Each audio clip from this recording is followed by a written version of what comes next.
Seigneur, que ta grâce, seule ta grâce. Nous voulons instaurer un état de droit. Et dans un état de droit, il y a une justice indépendante. Ce n'est pas à l'individu Félix Tshisekedi de commencer à faire justice.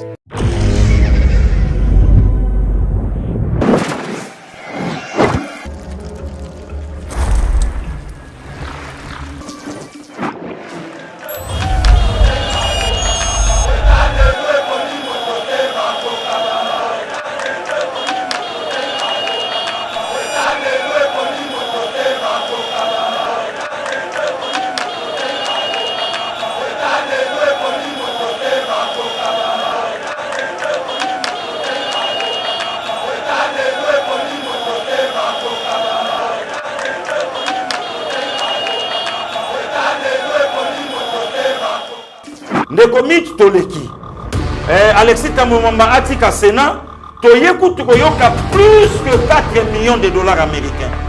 True. Une affaire à 14 millions. Voilà, yebisanga. Donc le loyo République à Kabila yaleka ya ba détourner. Donc bandako sala likelemba ya ba détournement ba millions. C'est une vérité de commis. Mon cher yo bandoko on est déjà comme on a les 300 000 là.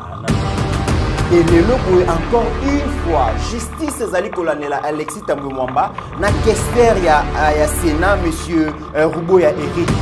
Le comité de ces sénateurs congolais lelo, à quoi il condima que Bukanga Lonzo Zala qui projet, passe à la province Nyonso ya République. Rien que quand on a commencement ya Bukanga Lonzo, et Koufame et Bota Université. Université, on a combien de sénateurs? Augustin Matata Pogno et sa famille. Mythe. Konda bomba émission de traître ba décomposition pour ça la union sacrée na 2022 na chantier parce que tiko bangisa bato ba c'est na ba konzi ya boka tango zolo babo zali ko bangisa bango union sacrée to yebike ezali reflet ya vision mo konzi ya boka comment to rozo asino ba traître na kati union sacrée pasteur Gili mi faut ba révélation ne bangisa rabat na lobi yango kuna nyonso ba semba zate. Bonjour Bandeko. Les lotos se peli ko présenter bino gamme na biso ya ba légumes séchés. Voici les légumes séchés maman Mosolo. Na yango to ko présenter bino awa tozali na fumbwa séché, tozali na matembele séché, tozali na bitekuteku séché, tozali na ngai séché, bilolo na biso séché, pe lisusu tozali na pondu na biso o ezali séché. Ba légumes na biso ezali ba légumes moko ezali bio naturel pour la consommation et surtout qu'ils sont certifiés. Légumes séchés de qualité, certifiés et produits d'un commerce équitable, plein de vitamines, de calcium et de minéraux de toutes sortes. Légumes séchés maman Mosolo, ezote comme en Amazon, la République démocratique du Congo, pe na mokili mobimba. Et kokipe ko komela yo na nzela ya poste. Et bongi pe pour na ba réserve stratégique, pour na ba prison, pe ba déplacé de guerre ya lolenge nyonso. Naza siko na besoin ya ba épices oyo et ko servir biso na kolamba pondu na biso séché. Awa naza kotia ndembi, na tie matungulu, na sauce na posa ya concombre na aubergine, lolenge boza komona. Pondu séché maman Mosolo, facile à préparer et excellent pour toute la famille. Pour plus d'informations, allez sur www.moncafood.com ou appelez-le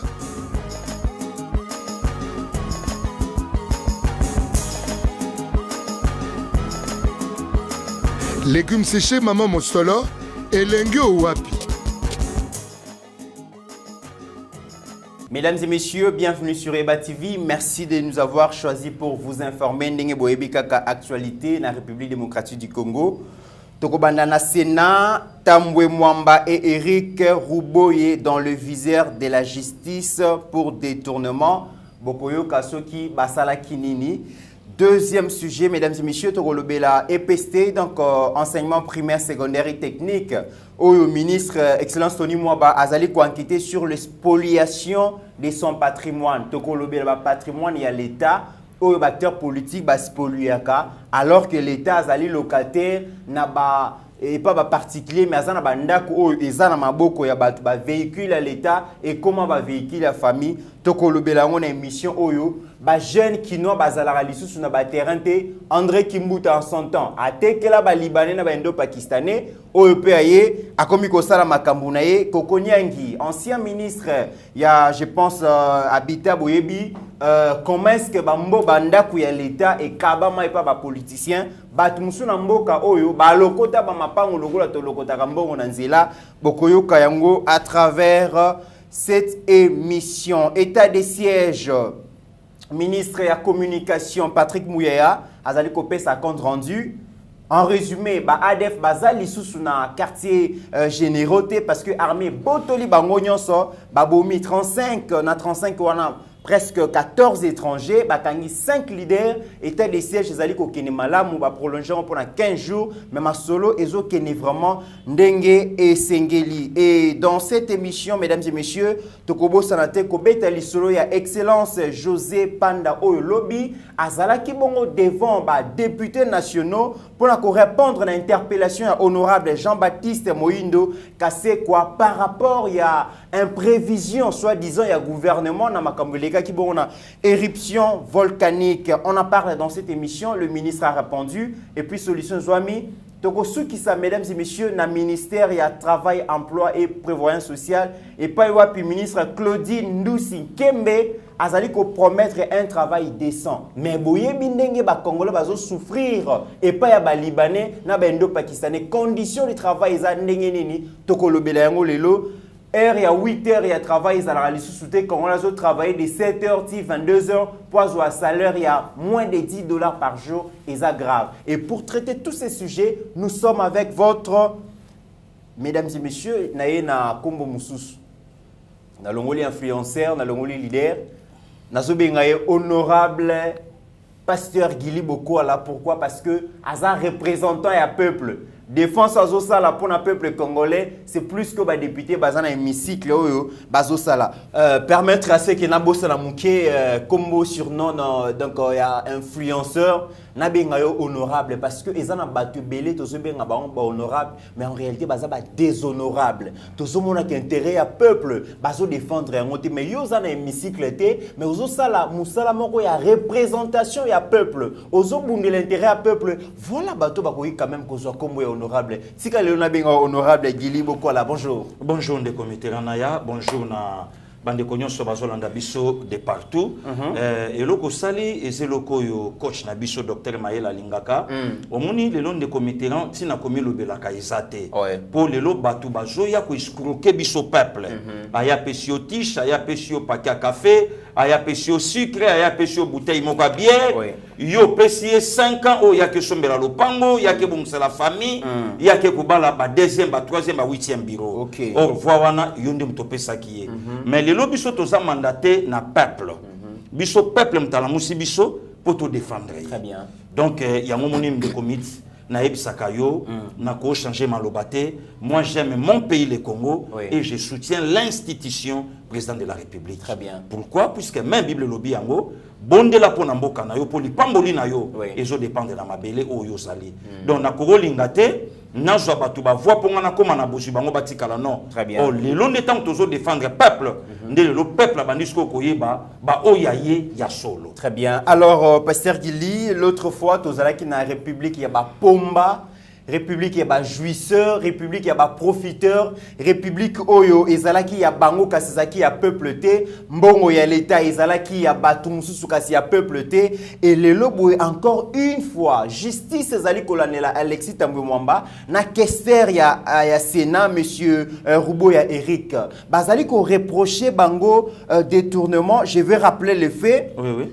On reproche au président du Sénat l'ouverture d'un dossier par le fait que le 6 janvier 2021, Alexis Tambwe Mwamba, président du Sénat, a émis donc pour les comptes du Sénat 3 chèques d'import. Il y a 2 millions d'euros, il y a 1 million de dollars et 1 million de francs congolais.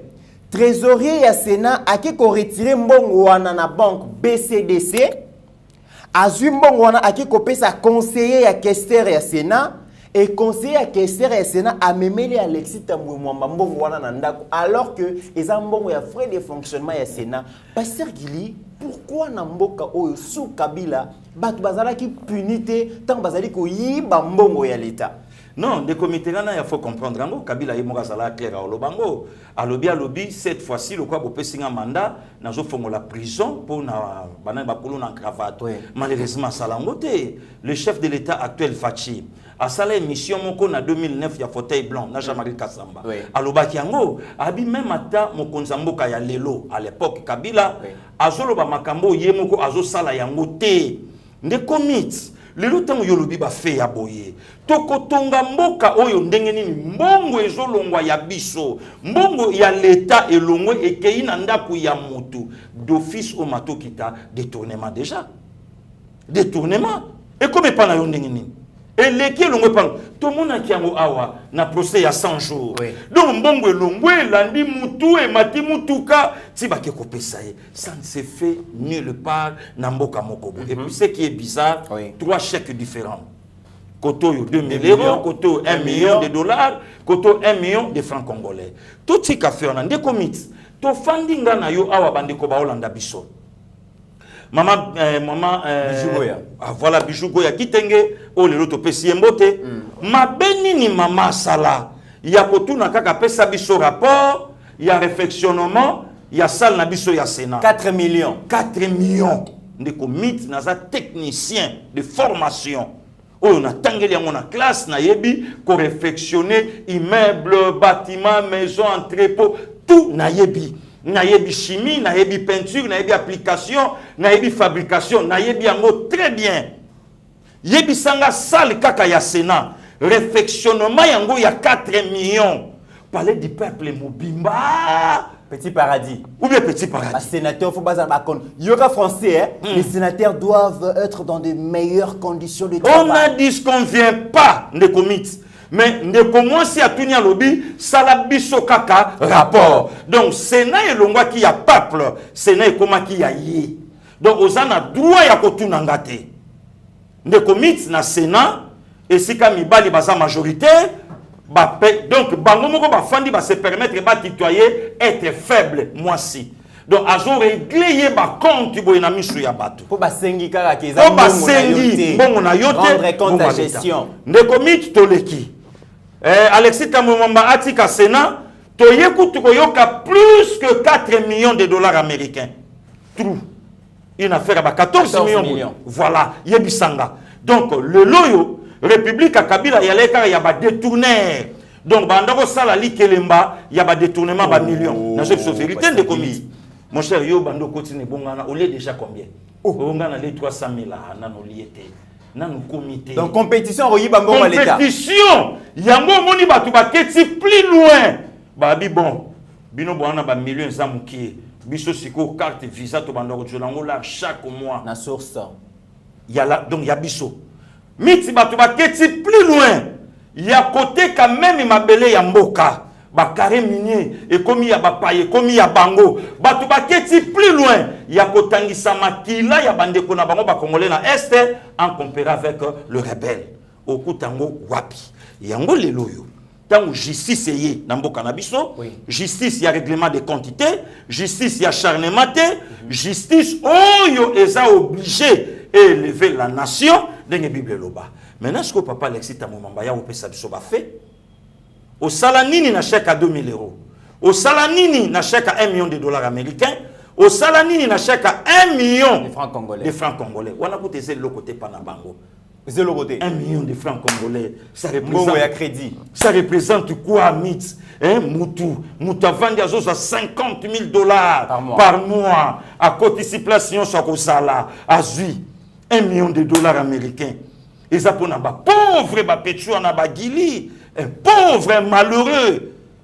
Azolo bazota l'avenir na yete.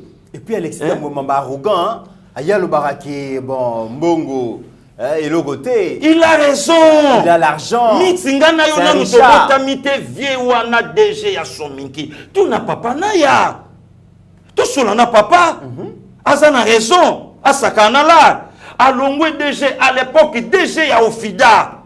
baye ko sala parti na bango na ba vie kengo parti ngwa batalar bango tout basala kawana na ndenge via ke ba rébellion ba s'enrichir encore davantage na ba rébellion alongo wana yé plusieurs fois ministre puis ba quel ministère et koka qui était pasteur il faut continuer ko yiba yé mutazana mbongo ebele comment ko ya suna sénat boye ba accusé na détournement c'est la honte pasteur Gili non et pas na bango ridicule ça la sonité lo bananga ta mari c'est lokito ba yo ka sonité kutu pas na bango nde boye salaka bien honneur wana lo lendo lo fundo il a l'argent yo moni mutazo lo bango défend ba député il a fait cesser na présence à mon mari à lobby notre majorité ba somba mona combien mais yé moko lelo ba somba na combien pour l'ongwana RCD ba somba na combien pour yana MLC ba somba na combien pour aya lelo yo et pas Kabila comme enfant chéri ba somba na combien maintenant yé moko Kabila a expliqué avant d'asikoyo aïe sa peuple congolais lobby papa nanga Laurent Désiré azalaki na tort Yakobo il y a un bon citoyen congolais comme Alexis Tambwe Mwamba mais pasteur Gili Mokonzi Mboka otiko yamba ba sénateur ayebisi bango ki bosala obstruction na justice té la justice c'est l'avenir d'une nation déjà comment Alexis Tambwe Mwamba eza déjà ils ont rappelé biso matata mponyo bazo zela na justice Alexis bazo zela na justice ba sénateur et bel bana problème na justice mais est-ce que bureau vraiment ya Sénat où ils allaient diriger par Bati Lukwebo ba ko livrer ba toana vraiment na justice ndeko Mitterrand ya to sola lokoyo na docteur Mayele na yebi ke vie ero aza déjà likolo azo yakin to solo lango ba sénateur wana ba député wana ba salé la bateau ba détruire mboko yote ba sénateur na ba député tous na ba famille na bango na ba cité tous na ba maman na bango tous na ba frère na bango si ça part d'aujourd'hui to yebe pa na bango mais bateau yo ba détruire mboka quand est-ce que to kolongwa awa ale biso inde netiki ngakati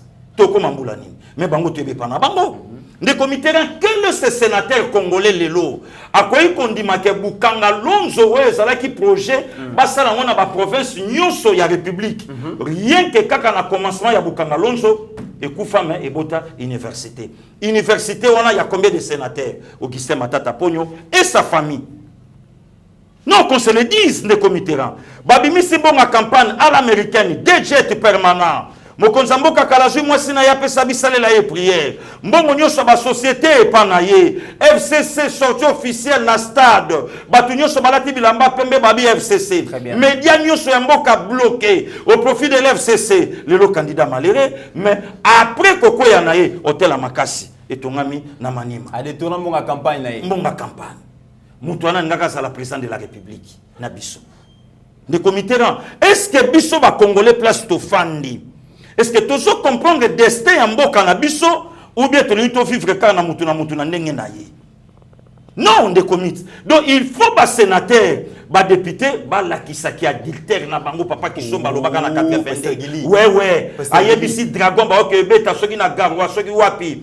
Alobi bosa ba dilte bo la kisa peuple zaïrois qui adultère na bino. Mais parce que voilà. Tant où déjà bureau à Sénat balobi il faut qu'on mette les sénateurs dans de meilleures conditions, Assemblée nationale qu'on mettre les députés dans de meilleures conditions, ba fonctionnaire et à l'état ba travailler ba conditions nini. Ceux qui to lobby ministre et à travail dans emploi province sociale son excellence Claudine Ndusi Kembe ba libanais na ba indo pakistanais ba tiar ba ndeko na biso ba congolais na ba condition ni ya musala pa sergeli ndeko mix na zo yebisa yo na vidéo moko na olukango oyo lelo batu mususu ba komi ko luka ko pesa biso conseil na média ya ko critiquer le chef de l'état mais ye moko ayana ba expatrié na este a évité que ba ozoyer aloba na banga binga linga ba congolais te.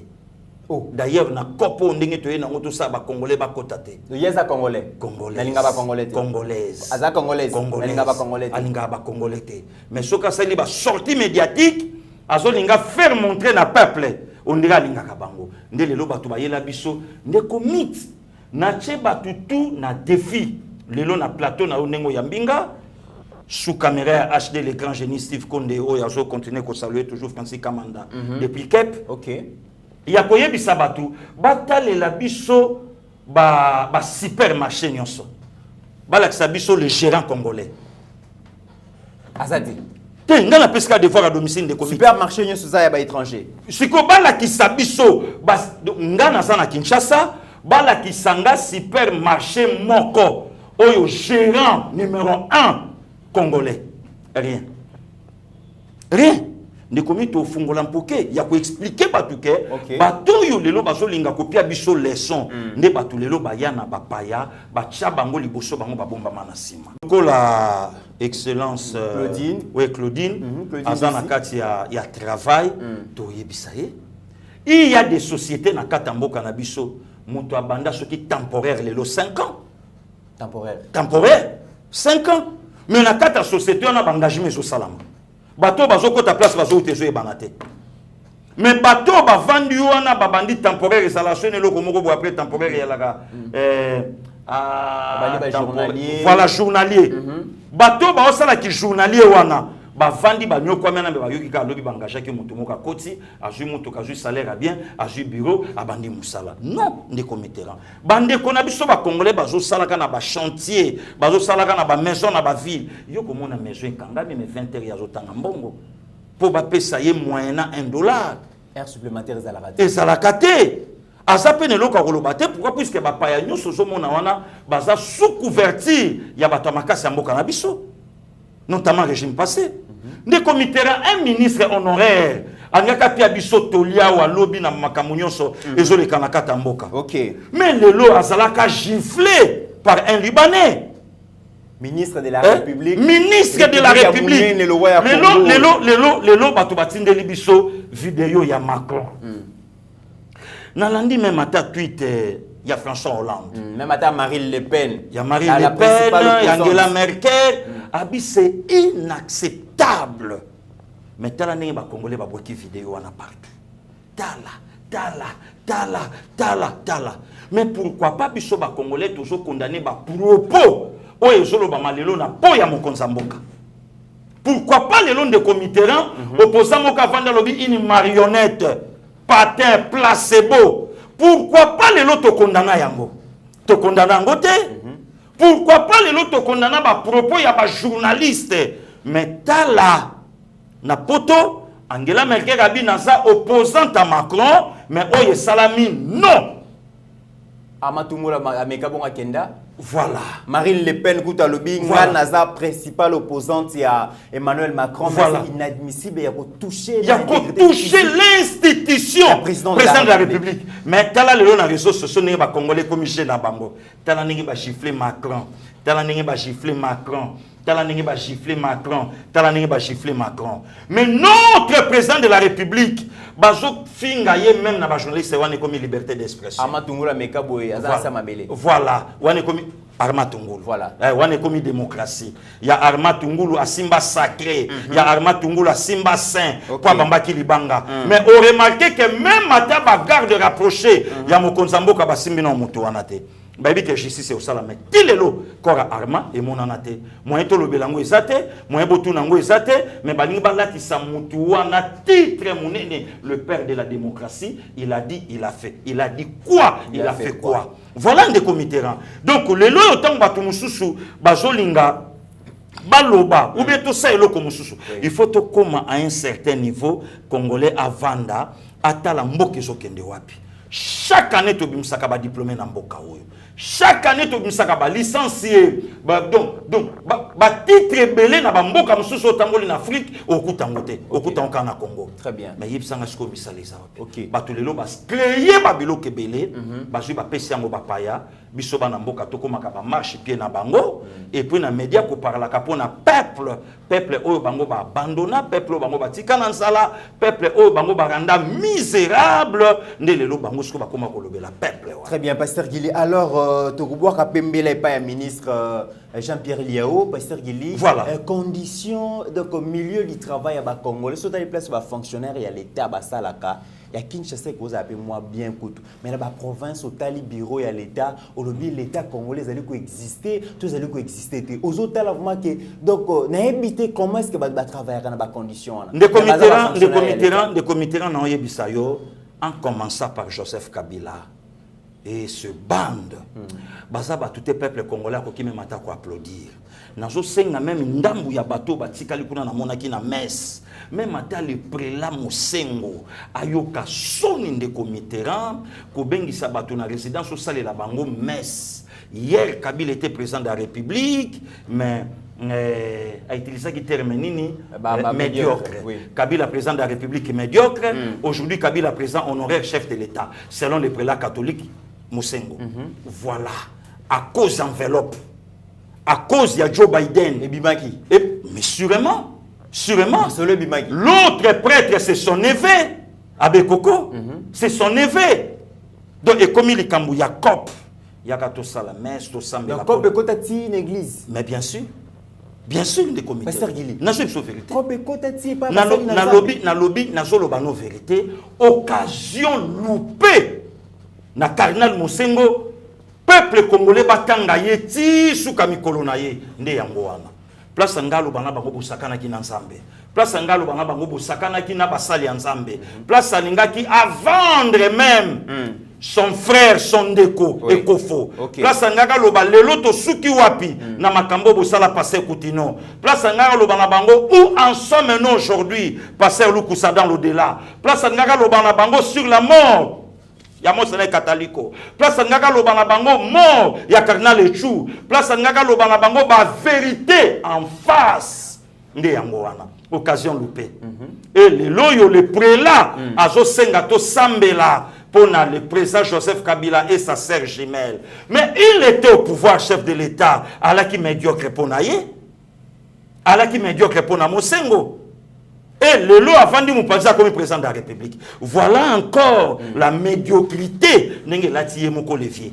C'est grave. La médiocrité. Donc, il y a un moment le long de Comitera, comme ici, peuple congolais, il faut comprendre que nous avons une bénédiction à la tête de notre pays, que le président de la République, le peuple congolais va se focaliser pour soutenir le gouvernement.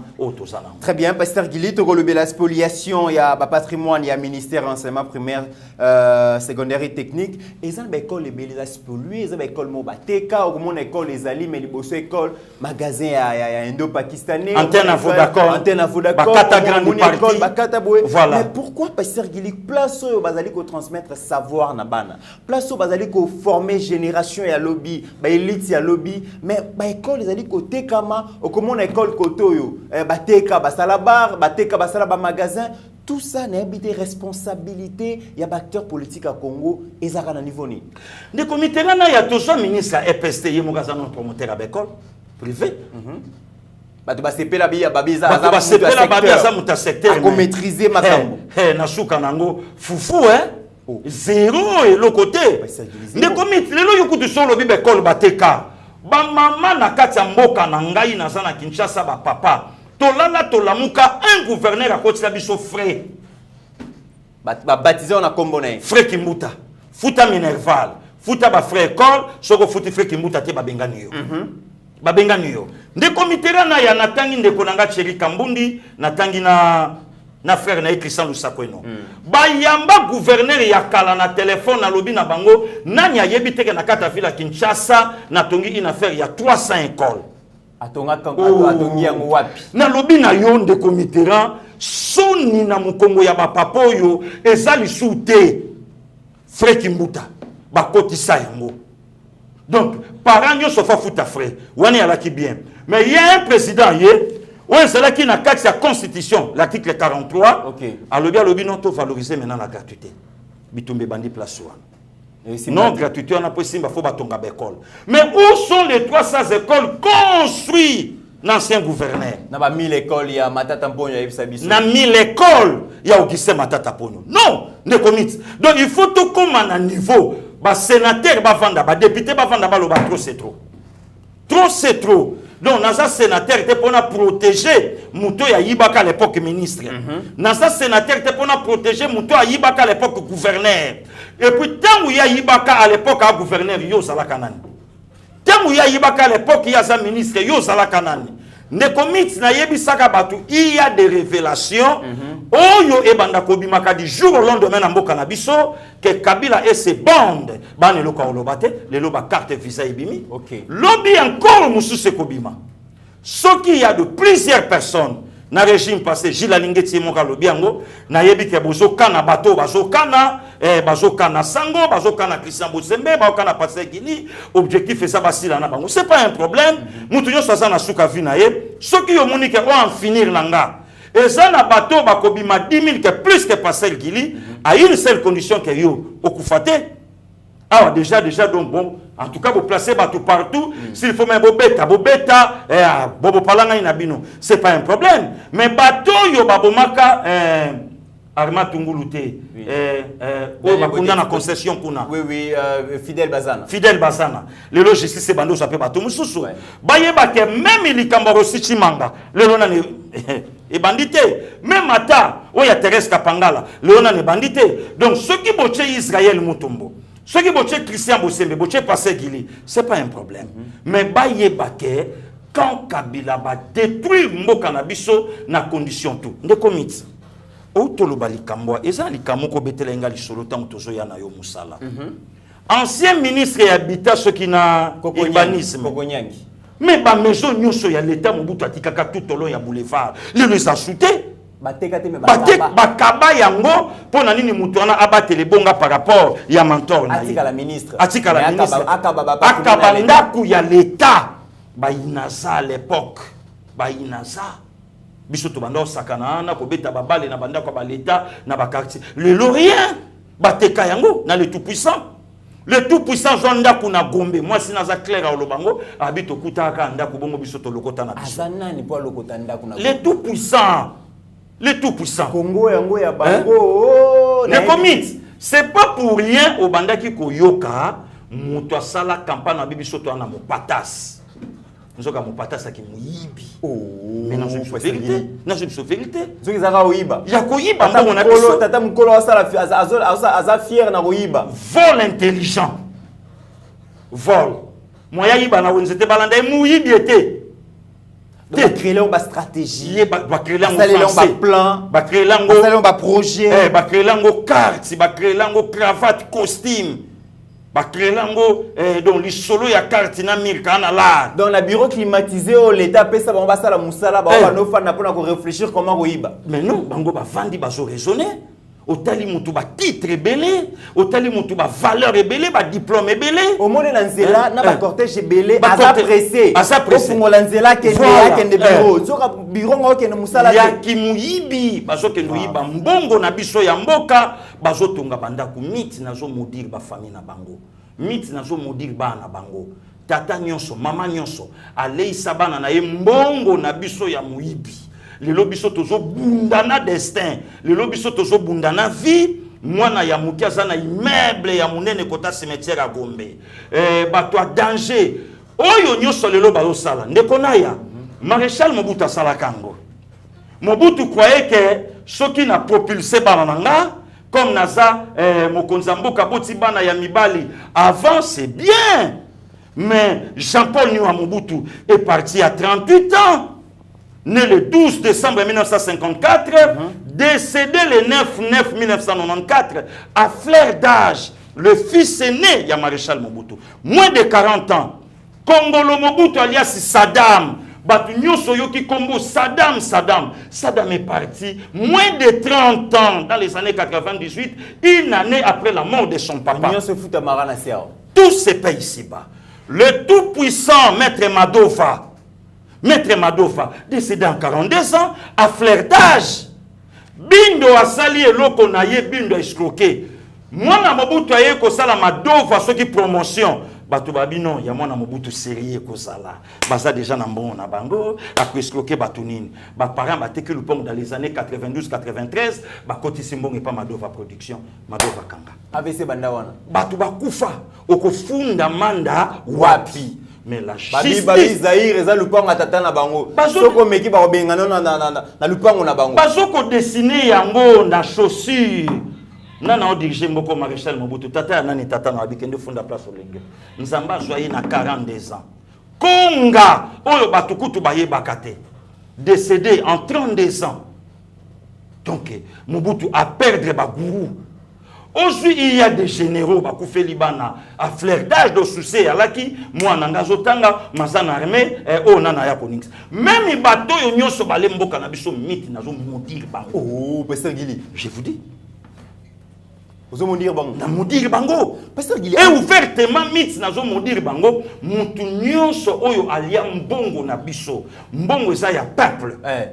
Le lobby soto olia piodi bango ba olia mabundu. Ah bon? Biso tolia Thompson. Bango ba olia mabundu ya rouge oyo mona na rasute. Mais pas la bango mona na. Pas na bango salaka na ndako. Carton mabundu wana oyo ya rouge wana mitsi ba mère banda ko payer yango. Donc maman soka cheli bino yango mabundu banda olamba ngo ya supute. Mabundu banda ko kalinga ngo na pondu. Wana mama cheli bino pondu acheli yo libundu ya munene acheli pende kono libundu ya munene mutu na mutali ya libundu na yebi tumbate bofandi na table bolia libundu miti lelo ba petit ba botani ba yebi libundu te bio de gaso to olia Thompson mitso benga ngo mpio de kopesa moi bien Thompson la mère yango biso to olia miti mabumu ya ngombe o moni boli yango pa alobi mimba mona ndako kisola na baninga alezo marché bolia gini nono fungoli munoka wa imokatala au bandi sur le marché. Bolia nino et lelo bolia nita. Tole mabumangom. Lelo e bunga tout. Est-ce qu'il y a la fête? Kake pa na bango. Mit na zo modir bango. Mutu nyonso somba lupango na mbongo na biso ya Congo. Mutu nyonso zo leisa bana na ye na mbongo na biso ya Congo. Na zo modir bango. Lokola citoyen congolais. Des pères et des mères ya koloba ke bana na bango bako dominaka biso te biso to ana passe ya kotanga bango batinda na poto na mbongo na biso bako bandaka ko perdre bana bango po bako zala le plus malheureux que biso. Pasteur Guillemet, déjà Gentini Ngobila, l'actuel gouverneur à Kinshasa, a ça la révélation moko lobi na hérité dette ya 60 millions de dollars. Gouverneur André Kimbuta a defa na ba banque nyonso za na place awa. Mbongo yango pe place kenda to yebite. Pasteur Guili, révélation on a-t-il le boy. Justice est-ce que yoka to yokate? Justice a yoka. Jour à kofongo la dossier acharnement. Chasse aux sorciers. Pour membre famille politique dans le biango. O la kaka biso o kofunye passé té. Et comme boindeni a comme luka a écarté batuna 2023. Mythe. Tolali tolamuki na 2023 mat. Auguste Matata pour nos candidats président de la République. Oh, amia ko sakana biso peuple congolais. C'est vérité. Mais Babi Matata zana soutien occidentaux. Na lobby na yo, ce n'est pas les occidentaux. Bato baya ko pesa biso monopole ya mboka na biso. Babi wana za meilleur élève na bango. Non. Biso photo la sa occidentaux que nous avons un président. Oh déjà tout le monde qui est aligné na yesa kitoko par rapport à son pays. Ba bisa biso bilan Matata Pognon na ministère à finance. Ba pesa biso bilan ya Matata Pognon. Olandi kulutushi la lingeti bravo na ye. O ya lobi un système ba montant na régie. Na régie financière mboka na biso pour na ko contrôler nkita ya mboka.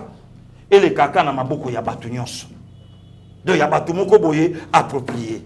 Maintenant, on a en tête. Libanais a aussi la affaire à foutre on a l'état, mais chaque fin du mois foutre général moko, nous on fait le politicien moko, nous on fait le membre de famille à Kabila, à foutre membre de famille politique à Kabila. Le comité, ba bureau ya Vodacom tout le monde est commissaire.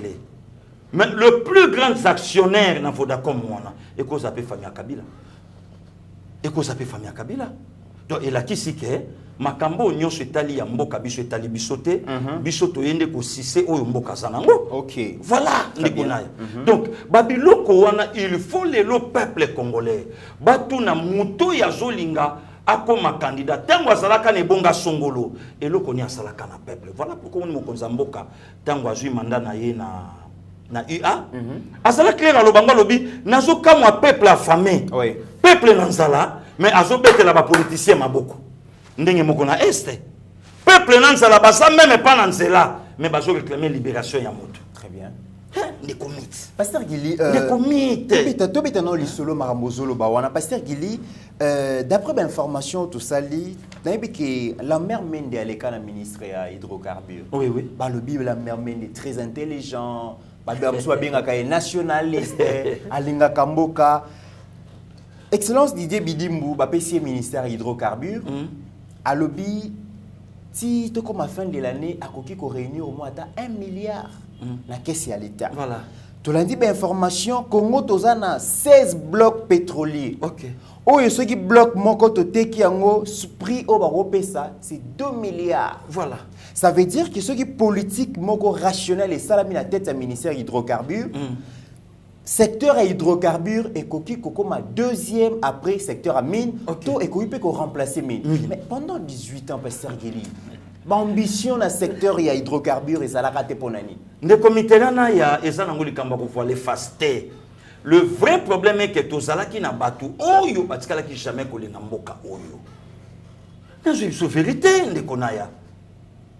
Batu batikala qui jamais collé na mboka oyo na kati ya motema na bango mobimba. Ah bon, Pasteur Guéli? Mais oui, na je vérité. C'est au lingam côté. Nationaliste. Nous sommes souverains au nom du peuple. Même pas. Ndekonaya. Congo est comme un club d'amis. Non, non, c'est un hydrocarbure. Raïs. Et ça n'a pas de aïbi même parole. Aïbi rôle n'a pas fonctionnement n'a pas évité. N'est-ce pas marché pas évité. Ma sengi ka c'est plan. Yaye. Mais n'est-ce pas marché il m'a évité. Dans le niveau ya batu o biso koma inango na isika wana yango wana. Maintenant les loto suit mon amboka. Au moins ne commit. Et ça ba ministre mususu même ata so lobeliete. Nzambe fa pambola ye. Ba Didier Boudimbo. Il est très jeune mais déjà ba ambition azali ko afficher na tête ya ministère qui fils na EPST titulaire na ye maboko koyi na flagrance mais ya bimisa insof. Donc ba yibé longoté. Ba yibé longoté. Aujourd'hui la nation congolaise, pour l'honorer, va payer hydrocarbures. Et sans vice. Et abandi ko sala ba révélation. Oh yo pe pratique la koye bayango atam kolomo côté. Que voilà ce qui se passe dans le ministère de hydrocarbures. Il y a des blocs. Oh le loso to bito te kango na moko 2 milliards. Mais tous en 16. Jusqu'au tous en 16. Non seulement na yango. De commit tozo le karande fumo na yitokutana puisque tolanda qui est pena est. Il semblerait volcan ou salamiona ya Niragongo. Tokolo bateke za bien. Oui. Puisque esali quand même ba dégâts et bomi bateau. Mais il y a un autre volcan. Il y a Nyaramugira. Il y a Nyaramugira. Il y a Nyamuragira. Oui, Nyaramugira. Voilà. Oh, il est même plus dangereux que les Kaouana. Que les lots, ce qui sali l'explosif na yango, bon nombre de la population, il y a Goma. Parce que estimé que ça sera la moitié. La moitié. Parce que babi la voana, il s'est déversé dans la Kivu. Et dans l'explosion, il s'est déversé la moitié à Villa Goma. Est-ce que la révélation a été baki yango? Toyoki yango kaka ndenge ministre ya hydrocarbures ya sika akoti abandi ko fungola babiloke belebele. Na yoki pe kutuli susu nde komiti. Yo kawa keno Angola sale la pétrole na biso. Angola sale la pétrole na biso futa raté Angola sale. Mais il semblerait pende na yoki yango moni na on luka rendez-vous na ministre ya hydrocarbures tout me capé tout solo là puisque musala na biso lelo eza ya ko expliquer peuple vérité ayeba gouvernement oyo makambo esalama entre parenthèses ndeko mix na pesi raison na mokonza mboka na choix premier ministre Sama Lukonde. Oh bah laisse tomber. Pasteur Guéli. Oui. Premier ministre Sama Lukonde. Ah laisse tomber. Asalini na lobi na yo témoignage na yo ki yango un guerrier un bagarreur kolanda âge na été. Ayoka Kaba ministre naye na lobby azo considérer ba collaborateur. Il semblerait qu'azo pe sa ministre na ministre tâche naye. Ndenge na yoki. Ezate que union sozaki centralisé neti par exemple l'homme ya troïka stratégique. Matata Mponyo ministère des finances yé ba makambu nyonso yé. Donc yé ndem dans la maîtrise ya gestion ya Congo. Donc ba ministre ba ko sala lokoti. Mit na lobby rien. Donc ndenge na yoki. Nazo Lukape, ba coach Selanga audience c'est pas premier ministre Sama Lukonde avec tout le respect, tokutana na yepe to solo là. To pese pe mérite na ye. Donc ministre o ko réussir tese que ayebi ndeko travail. Te yemoko. Po bazoti ke la bango tamba sa musa. Te yemoko. Na lobby na yo un monsieur discret mais un guerrier. C'est pas pour rien mon konzamboka là qui est clair ya kolobango que gouvernement o eza ba warrior. Tu qui même que la conseil des ministres le président comment souple. Le président il sait qu'il a un collaborateur, un premier ministre qui répond à sa vision. Donc côté qu'il a eu donc présidence conseil des ministres accueilli et dérangé alors qu'avec Ilunga Ilunkamba. Il était là chaque vendredi. Même à ta ce qui écoute mon konzamboka libanda. aza obligé jeudi soir, jeudi matin, vendredi matin, azala wapo, azana. Pour ce des complots contre la République. Mais pour preuve, yo moko monaka. Ministre Akosi. Akosi que gouvernement déjà tout sous-traité dossier yo, parlement betano yango. Maître Tunda Kasenda. Haute trahison. Akosi na kombo au conseil des ministres. Akosi na kombo ya gouvernement. Où est dirigé par le président de la République. Donc des traîtres. Des traîtres. Pasteur Gili, la révélation qui va le bi sous Kabila, ba dossier, tout ba projet nyonso, net ba projet exploitation ba pétrole ya mwanda wana. Ce qui ba projet yé et que bango ba proche à Kabila bazana intérêt na quantité projet wana iko se réaliser té. Mais non bango. Ce qui bo pesi bango commission té projet wana se réaliser. Mais oui bango ya. Donc bazo préféré ba boma mboka. Oui. Ba boma mboka mais intérêt na bango izala garantie. Oui, bango ya la ki bongo. Tu rates 50 millions de dollars pour l'exploitation à gaz à Mwanda. Il y a gaz, on y opère et qu'on produit rien. Donc, n'a disparaître. N'a pas 50 000 balles. Vous préférez, vous avez 50 000 balles. Et puis, et disparaître. Mythe. Dans le banayo, il y a un moment où passé qui lit. Nous avons interpellé même les conseillers au tout autour du chef de l'État. Oui. Les conseillers au tout autour du Premier ministre. Les conseillers au tout autour du ministre. Quand ils sont moutoutés, pour ça en faveur na yo, pour ceux qui m'ont enveloppe. Quand ils sont moutoutés, ils sont namo konzi. Oh ya yebi ka porter en plus na République. Très bien. C'est ça les comités. Oui, allez. 2023 n'est pas loin. Nous avançons lentement. Oui. Net c'est le long à passer qui. Oui que les comités na fanda ratam soume matacho to na bino na baninga ba HD ba DG Shadrach to na surtout sur la to seka. Na ko réfléchir c'est RTNC. Oui que na sali constant moko RTNC yemoko dans son ensemble. Oui. Na ministère de la communication basé le Romorote. Oh, Pasteur Gili. Constant na sali. Na bi que RTNC zalra sous tutelle ya ministère de la communication. Est-ce que va ça en autonomie na marabna bango? Même pas. Même pas les comités. Na vandi vraiment Nathalie RTNC nazo senga même na mokonza mboka. Oui. Mythe eza na ngoli kangwa sonité. Na loba kango basala nzambe ba Holandanga couple rock ya passé Roger Kabongo na mama Karine na Saint-Louis États-Unis ba Holandanga ba passé Luka Ilondo ba Holandanga. Jésus na Jida balaki oncle na neve côté matriaka ba historien ba lobiango pour consolider leur amitié. Jésus même qu'est-ce ba yeko la simisi. Oh, fortune, bah, ça n'importe qui. Il faut payer ça monter confiance. RTNC, mon Konzamboka face à la par tous les moyens, a nommé Moutou Oyaye. Pourquoi RTNC a sauté la main partout, même na Kindu. Même pas la province, c'est la seule chaîne. Ce qui t'a réglé antenne, boulot, tu es mbalamoko. Il faut Moutou Moko y a confiance. Il y a mon Konzamboka à Simba Yango. Pourquoi na lobe loko na mythe na lobe loko yo malgré les loba te belé ba ko linga ngote par rapport à position na bango. OK. Mythe konda bomba émission oyo. Des traîtres. Ba décomposition ko sala mana union sacrée na 2022 na janvier. Parce que tiko bangisa bato ba c'est na bakonzi mboka. Tango zolo babo zali ko bangisa bango union sacrée to yebike ezali reflet ya vision mokonzi mboka. Comment to ozo asino ba traître na kati union sacrée Pasteur Gili? Faut ba révélation ne bangisa rabatu. Na lobi yango kuna nyonso ba semba zate. Grand prêtre Jésus avandi na ba yekolime moko porte fongwa mipo azwala ateka grand prêtre na holo bango ba décomposition et ko salama na ba juillet 2022 ko kama na hotel biso ko moni et loko boye non biso en tout cas to bimi ko kama na yote na holo bango lelo motema ya solo ezakunate ba kuba ezali ba combine ezali ba tumsu ba osala par rapport à coalition gouvernementale mais position na ye eza na ngopete lobi na chef de l'état. Non, RTNC faut ezala vraiment la famille. Il faut esimbama na mokonzi ya famille politique voilà. Aso mutu na ye ya confiance. OK. Atie pe place wa. Mais tu peux to la lipe to la moki ba ko pesa on peut passer qui. Pourquoi pas? Mais tu comprends ya mutu na yote. Pourquoi pas? Et ça va poste mon administratif. Mais yonde so ba pesio ezala katakata Pasteur Gili. Mais bien sûr, ba tutu ba yebiango, il faut na vendre image. Konde so ko moni mutu wana yensa ye émission image les katé. Konde so moni mutu wana ya MLC émission les katé. Et collé kanango mais il faut na vendre d'abord l'institution présidente de la République.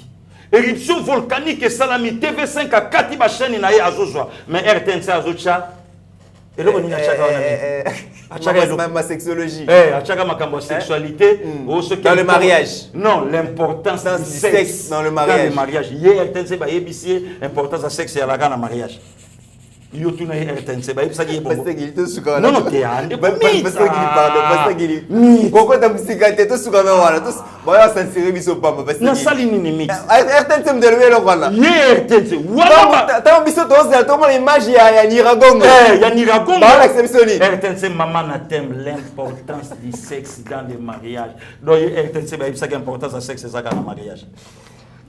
Parce que même beaucoup attention alors finalement. Si programme na ye akemba na moko goma. France 24 ndenge moko. Ba chaîne tu bandi kolobela RTNC opia biso mateya. Yebisanga. Siko na minute oyo. Kapi passer Gili na zape na ba compétence de comité. To indika ba tuté ba pesingai na vendre sikoyo image ya chef de l'État. L'excellence Patrick Mouya ya zotanga na osane musala bravo na ye. Mais coordonnateur directeur ya RTNC le passé Gili. A osa musala makambu tout ezo kende très bien. Na sali composition ya bateau pelobi ba kosimba communication ya chef de l'État RM Roger Moutou la voix de la mairie. Ba sali le réunion pasteur Gili. Nengera ba yebi tout la rabo en tout cas. Même ça mo konzamboka so nommé Gili donc DG ya RTNC Union Sacrée Koufi. Union Sacrée Koufa ndenge nini? Gili a ko koma na lobi na yo miti ba traître bazoya ba kombo musu ba ko pesa mokonzi yebi kezai oh ya l'émission sans que yo yeba oh na zo vérité sans que yo yeba ke kombo bino bo pesi aye na mission ezana bana ndako mususu ole famille na ye présenter voisin d'azo présenter na famille voisin so yeba ka voisin zo présenter na intérêt ni voilà l'intérêt ni donc ezana le rôle à moi na siko ba l'accès maman et a le rôle à moi na siko ba l'accès papa donc ayebi kezai ya yete pour ce que ça ya ça ni loko yo mobo ça l'accès que c'est maman c'est papa moi na yeba ngo naturellement donc yango moni ne komiti bato baza pe na mokonzi bakata pe parti ba lo en tout cas mokonzi Gilipe alobi mingi ba pesa RTNC a dirigé yango comme ça ba mona ndenge ba komona misala frit omoni lelo nde to vandi boye bato ba bité que gouvernement o ezo travailler bato ba yebi musala oyo lelo toni mo ba o salate bato ba yebi musala oyo même ata ya papa José Banda a salate ba Didier Budimbo premier ministre ba maman Gisèle Ndaya vous comprendre ba Gilwando musala oyo lelo ba o sala bato ba yebi yango te pourquoi RTNC lelo azokoka ko sala musala te o ba pesa afina muke sans que redevable muto ya za aza redevable na muto donc ngai pe na ko sala redevable na chef de l'État na za redevable na nation congolaise il y a ko vendre ba action chef de l'État puisque chez Nouana il fait kangamande na pouvoir en place. Très bien. Pasteur Gili to komi vraiment na souka, to komi na souka émission. José Pandalobi a rejeté ba allégation, il y a incompétence, na détournement des salaires et ba gens na observatoire volcanologique ya Goma. Ba benga ki e bongo ba interpeller ki bon na député Jean-Baptiste Moyindo ka c'est quoi? Ba lobi que non d'après député Jean-Baptiste Alobi observatoire wana volcanologique bazana compétent bazana baza compétenté bazana ba équipement malongate bazana ba futara batute alobi makambe belé mais ton ministre ya alobi non observatoire volcanologique wana bazana ba capacité technique na ba matériel oyo Afrique centrale bazana ngote alobi bazana ba ressources humaines qualifiées bato ba yebi misala na bango bazali alobi bazana ba dans surveillance et ça les maka à tout moment mais seulement problème ezalaki wana ezalaki problème ya finance babi ministre a budget o ezaka teni na INC Baudouin Maya Longwe déjà boji payé balobi ministre a budget wana ba transmettre liste ya ba gens nyonso ya observatoire wana mais ba tenara compte ya liste réelle te ba futaka ba tunkie na kopé cet exemple sur 351 agents, 51 seulement va bénéficier d'un salaire na prime. 160 va toucher à prime na salaire T. 14 agents batikali bazana ni salaire, bazana ni prime. Pasteur Gili, muto aza compétent, muto aza expert, ozo futa yete. Musala ni na kosala là na terrain. Le comité d'abord est-ce que parlement bala qui censé akobenga l'actuel ministre ya recherche scientifique, non? Il fallait quand même battre un budget dans le ministère de la combien? Oh, budget ça combien? Ndengana tuni ndengana koti ndengana yoki budget ça combien? $0,59. C'est pas possible. Nazo lobango. Ministère à recherche scientifique. Nazolo bango Na innovation technologique. Nazolo bango 0,59. Faut pas ça la nani pasteur Guili. Yebisanga sikoyo. Yebisanga de comité. Est-ce que ils ont dépendre dans parlement les lots faut pas benga ministre na Joseph Panda. Il y a à peine 2 mois. Il y a à peine 2 mois. Non, de comité tous a quand même bateau. Tous a quand même bateau.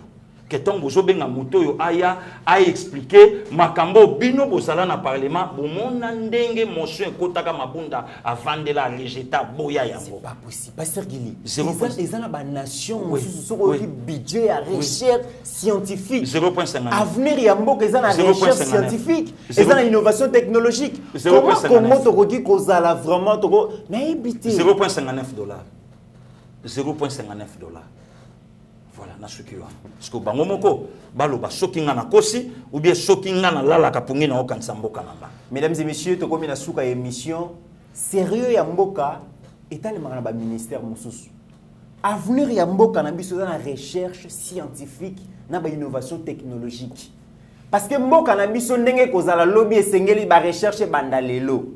Et Sengeli est parmi les grands ministères, ceux qui ont nommé ministre parce que l'avenir est un déjà, si on par exemple à Rwanda, recherche scientifique, si on budget au CP là. Voilà. Hôtel pays africain, si on budget à recherche scientifique au CP là. Comment beaucoup pays c'est un budget 0,50, combien 56 59%. C'est pas possible. J'espère que Excellence Joseph Panda Akobunda pour que ba matissa quand même taux ya allocation ba matissa quand même pourcentage il y a ministère wana na budget national parce que ce n'est pas possible. Mesdames et messieurs, tokomi na suka ya émission pasteur Guili na pesu encore maloba toko sul kisane na epsa bino état de siège on a passé le temps ADF baza sous na ba quartier générauté armée botolignon so ba bomi 35 na kati wana 14 étrangers et puis le lobo ba komi ko bunda bunda batala comment ba survivre mais il y a des quelques congolais bazo continuer ko pesa ba véhicule na ba rebelle ko pesa ba mbongo ba opérer ezamala muté retour au patriotisme retour na bolingo ya mboka to soutenir ba étranger te ba ko bomela biso bandeko pasteur Guili na peso maloba pour clôturer émission lelo. Merci beaucoup Ndekomit, merci aussi na bandeko nyonso bolanda ki biso de partout tika nkolo batela bino bakolo tu Jean Luchimbalanga et sikozali ba Cheli Kabamba Nzambe a batela bino mon vieux Boston Mabiala depuis Istanbul Nzambe a ebandengini na ko bomba bino donc biso to ça toujours ensemble toujours continuer le maximum de respect à ma mère, ma tantine, Marie Pembe depuis Houston, tous ça toujours ensemble, toujours quoi avancer, mouké, tiesika, tokokoma. Donc, ceux qui ont la zongité, voilà, le but aux anabiso. Merci. Merci beaucoup, honorable Guili, beaucoup à la comprendre les défenseurs du peuple. Wana Matoro il a été. Merci na Floringo Malanverse. Merci na maman Martin Kento Sanga. Merci na maman Thérèse Moussouamba. Merci na papa Albert Bakat. Pourquoi pas, merci na Mère Malumboui. Donc, pasteur Guili habite aux Oyo Kayote, ok, aux Oyo Kalatozo Komate. Et Sengeli Toyo Kaka Isalara bien tangu. Kouloute Balé Kazaliko Komazaliko Benga. Et ça l'ira toujours bien. En attendant, mesdames et messieurs, portez-vous bien car chaque jour est une vie. Seigneur, que ta grâce, seule ta grâce. Nous voulons instaurer un état de droit. Et dans un état de droit, il y a une justice indépendante. Ce n'est pas à l'individu Félix Tshisekedi de commencer à faire justice.